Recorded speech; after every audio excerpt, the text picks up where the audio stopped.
नमस्कार मित्रांनो, तू ही रे माझा मितवा या मालिकेच्या 23 ऑगस्ट रविवारच्या दिवशी असं बघायला मिळते की अर्णव डीलची सगळी जबाबदारी आपल्या खांद्यावर घेतो.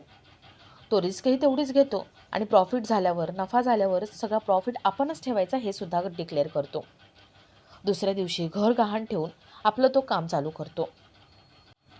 अर्णवच्या घरातले सगळे त्या फॅक्टरीमध्ये आलेले असतात आणि सगळे एकत्र मिळून फॅक्टरीत काम करतात. रात्री ईश्वरी आणि घरातले सगळे आलेले असतात. दुसऱ्या दिवशी सकाळी लवकर निघायचं म्हणून सगळे झोपतात.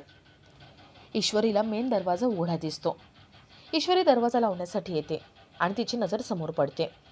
समोर वल्लरी उभी असते आणि एक माणूस लॅपटॉपवरती काहीतरी करताना तिला दिसतो. ईश्वरी दबक्या पावलांनी पुढे येते. वल्लरी त्या माणसाला म्हणते, एवढासा डेटा रिकवर करता येत नाही, पटकन कर.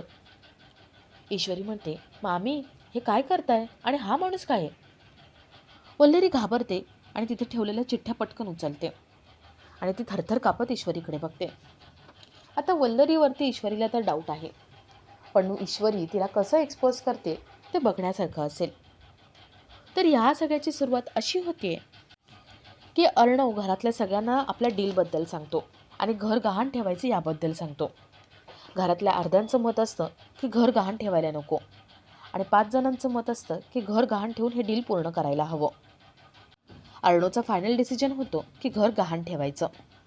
अर्णवची बोर्ड मीटिंग असते, त्यामुळे तो ऑफिसला जातो. बोर्ड मेंबर्स अर्णवला सांगतात की आमचा शेवटचा निर्णय झाला आहे. आम्हाला वाटतंय की ही ऑर्डर घ्यायला नको.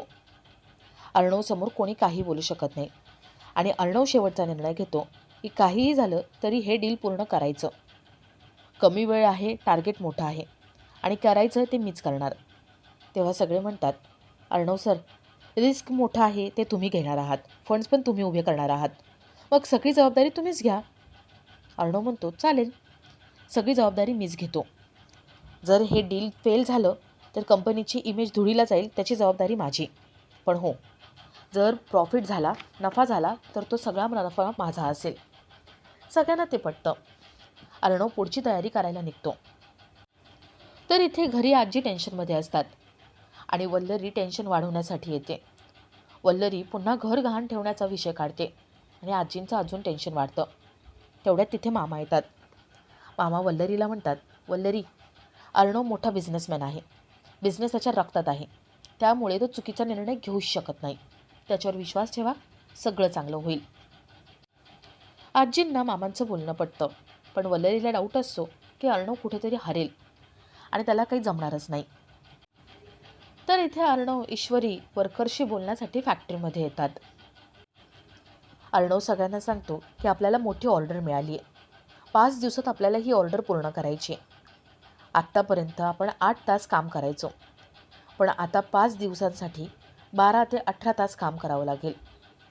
आणि हो, जर हे सगळं झालं तर प्रॉफिटही चांगला होईल आणि जर सक्सेसफुल झालं तर मी तुम्हाला 12% पगार वाढवून देईन. सगळे विचार करत असतात.